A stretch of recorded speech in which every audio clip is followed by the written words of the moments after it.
You can make this irrigation system for your garden. It is so easy to make. This irrigation system simply saves water.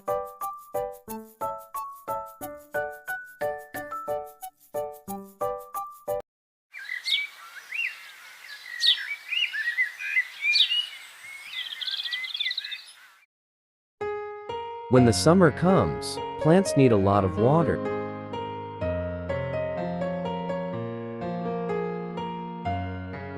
A drip system is ideal for irrigation. In this irrigation system, we will use a sponge, an indicator, and a plastic bottle. Cut the lower part of the bottle.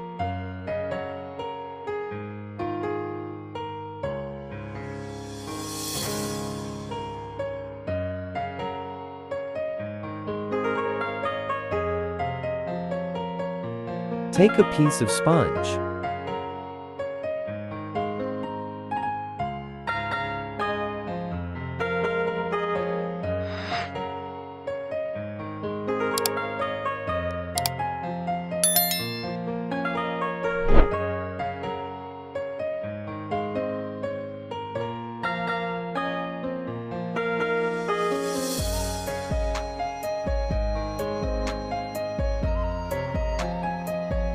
This irrigation system is very easy and cheap.